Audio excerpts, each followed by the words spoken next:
Did you not get a chance to watch it? Were you doing, work or other important things? Also, it was behind closed doors, this game that we're talking about, this Sheffield United against Girona match, the Spanish side. So that's what I'm here for. So whenever you're watching this, hopefully this is helpful. We're going to kind of look back over the match, which I did watch, so you didn't have to. You're welcome. Please like, subscribe, the stuff you normally hear us say. Yeah, it was a pretty disappointing result in the end. Girona 2, Blades 0. If you did watch it, let me know in the comments what you actually made of this pre-season friendly. And we can't read too much into pre-season friendlies. It was in Manchester at the Manchester City Academy, one of their pitches, I think. Anyway, I've never been before.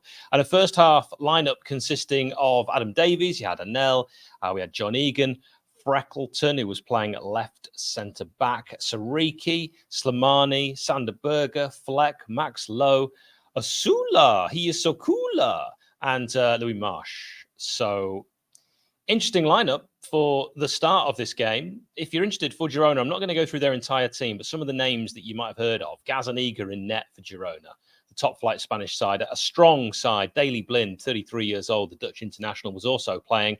And Christian Stuani, do you remember him, the former Middlesbrough man? And Blades were wearing that sort of light white grey looking thing. Girona were in their home kit of red, white, and yes, blue, because why not? I thought Sander really early on deserves a special mention because I thought he played well. He got stuck in early and he carried on. This is something I've said before about Sander Berger. If he starts well, he usually continues well. And Slimani as well showed a few nice touches, a good range of passing and supported the attack well. He was quick to get forward. And the kind of early intensity of this game was quite low, as is traditional in pre-season. And I thought United controlled things in the first 4 minutes. But Girona did break and appealed for a penalty really early on, probably about 5 minutes in. Anel shoving over his man in the box. But the referee, he said, no, and awarded only a corner.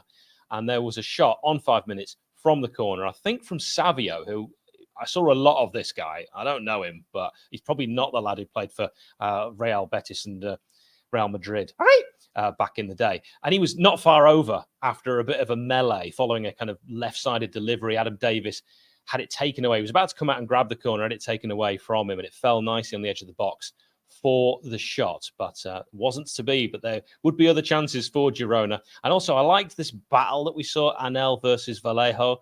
It was a fantastic battle. Anel showing his quality on 10 minutes, out-muscling and out-thinking the attacker. He just kind of was shepherding, shielding the ball, waited and waited, bang, off you, goal kick, playing it off him by the corner flag. See you later.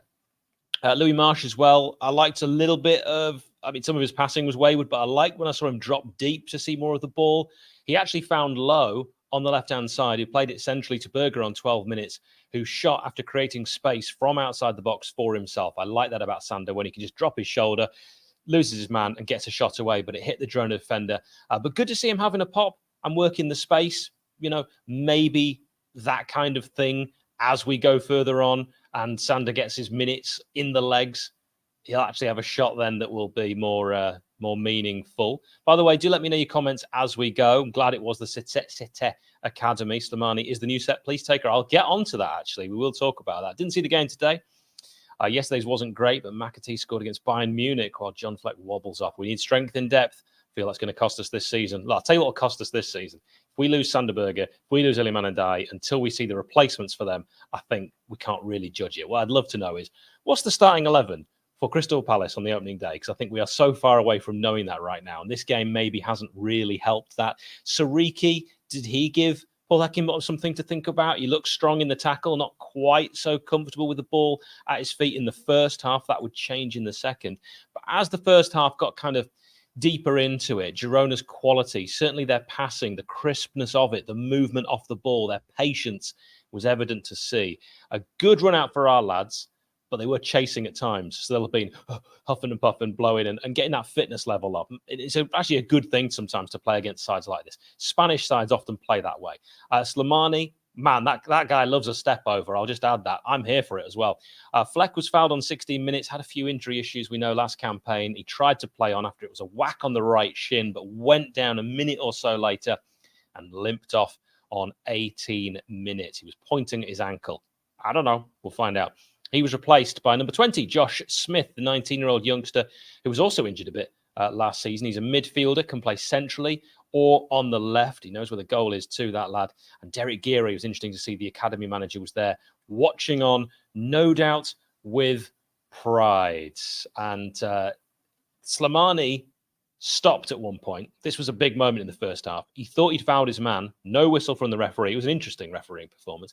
So he found Max Lowe on the left. He took one touch low and then smashed the ball against the top of the bar. That was on 21 minutes from close range. This was United's best chance, I'm probably going to say, of the entire game. And that maybe says something about the lack of creativity, which I've noticed this pre-season.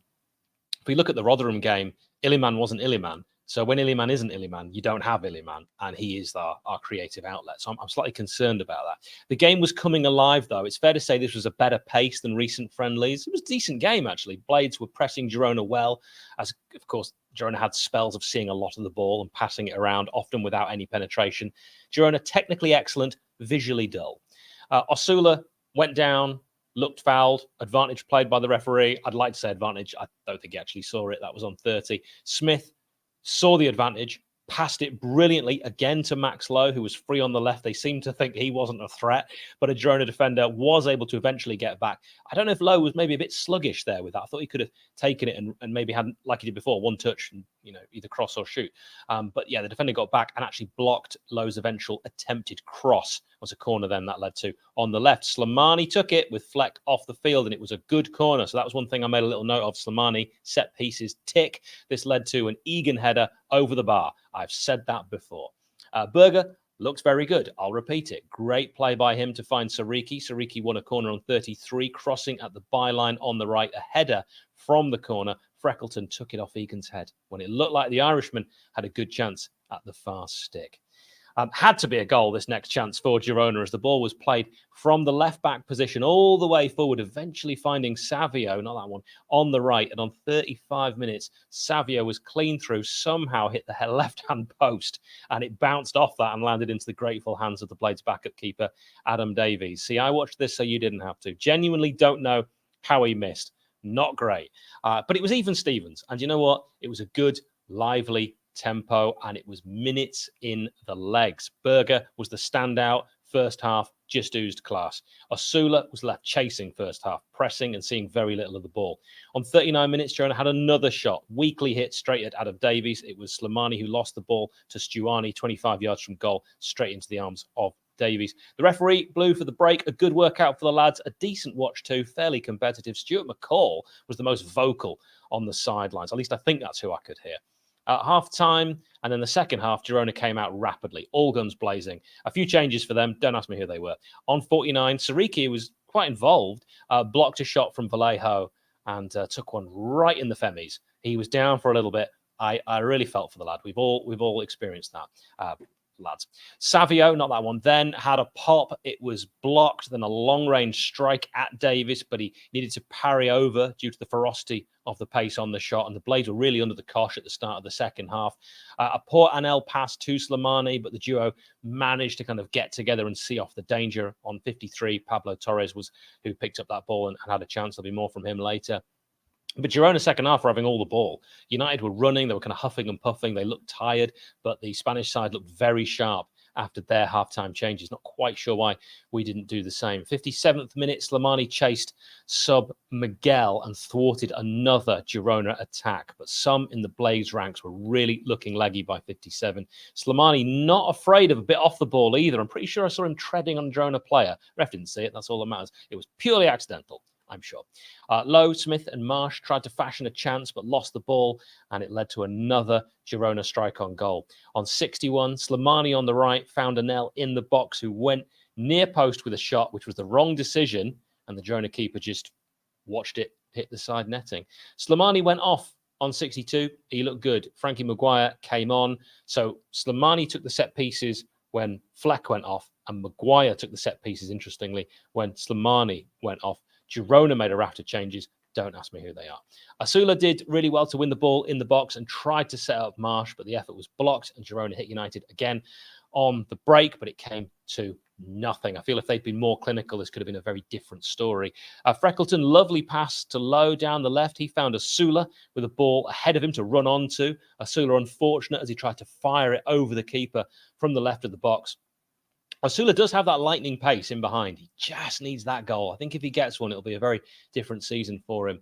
Then a bit of pinball in the box after Frankie Maguire's corner on 66. Berger eventually having a shot on the edge of the area blocked, but good play from Manel and Sariki in the build-up. We then saw a free kick to Girona, their best chance of the second half up to this point, and it was played to the left-hand side, fell nicely to Martinez, a strike towards Davis.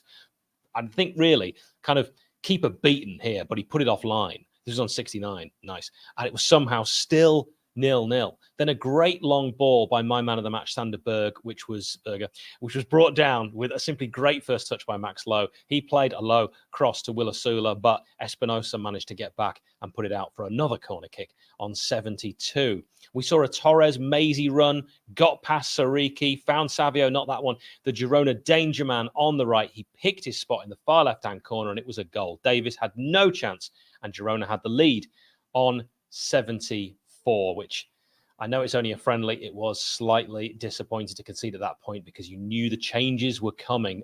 They nearly made it 2-0 straight from the kickoff. Torres with a shot blocked by Freckleton after sloppy play from United led to that chance. And then the changes happened. United made a lot of them. It was on 77 minutes. I'll try and get all these right. Anel, Egan, Lowe, Marsh, Freckleton, Berger, Asula all departed. On came Conor Barrett, the 19-year-old Irish central defender. Hackford, remember him? The striker was on. Bayabu was on the left wing-back position. Nixon Gomis, the left-sided centre-back. Sashdev was on 2. He was on the right centre-back position. George Dickinson, 18-year-old midfielder, was thrown into the action as well as Fernando Marcado. I hope that's how you pronounce it, the 19-year-old Brazilian striker. So it was Davies in goal, Sashdev on the right centre-back position, Barrett in the middle, Gomis on the left, Sariki right wing-back, Bayabu left wing-back, Dickinson, Maguire and Smith across the middle, Hackford and Mercado up top. Sariki, really good run into the box, teed up Maguire with a shot on 89 minutes. Maguire forced the keeper Gazinga into an error. After that, he passed it into number 27, Mercado, who shot wide from a difficult angle. Then we had another goal on 93 minutes. Girona 2-0, a second goal for the Spanish side coming right at the death, well into added time, across on the right, headed away by a United defender, but only as far as Pablo Torre, who turned well in the box and struck it perfectly for the second goal of the game. It's a nice goal, that one. I was okay with that one. Full time on 98 minutes. Not quite sure where all of that came from. Pretty sure the ref forgot to look at his watch. It was another poor result, but a good workout, and some players giving the management staff something to think about. Naturally, Girona's social media called us Sheffield in the majority of their posts, which is, of course, to be expected. Lovely stuff. What did you then make of that game? We'll quickly go into the comments. Not going to make this a particularly long video. All about minutes. Absolutely. Didn't really like the game. So sluggish. Left-hand side of the pitch looks weak. Low. Didn't have a good game apart from the chance at the bar. Larouci was poor. In the Rotherham game, you must mean, yes, need Reece Norrington-Davis back urgently and a striker. So, of course, we're waiting for Reece Norrington-Davis. With the hamstring injury you get at Sheffield United, you might as well write the year off. Same with Ryan Brewster. You're talking about striker. Is he going to be enough? Lacking creativity is going to be, for me, the main concern. We do need signings. Stuart McCall said there will be more signings. Do you think Asula goes out on loan? Do you know what? After watching today, I think he probably has to. I said before, I think he might have a big season, but I didn't say where. What he needs is goals. If he hits a little run, 2 or 3 in maybe 5 or 6 games, he'll just kick on, I'm sure of it, because he's got all the tools. He's got all the technical attributes. He probably is at the moment just lacking that bit of confidence because it hasn't happened in front of goal. And today he had a good chance and he did put it over, as I mentioned. I mean, it was a difficult chance, but he didn't have a lot and he was feeding on scraps, and that concerns me. And as I've mentioned, the lack of creativity. But it's a friendly. I don't really like friendlies. I don't really care about friendlies. I never read anything into friendlies. You can lose in the pre-season to Mansfield and, not lose your first game in the Premier League. I think they'll be ready. The key thing is not going to be about these friendlies. It's all going to be off the pitch.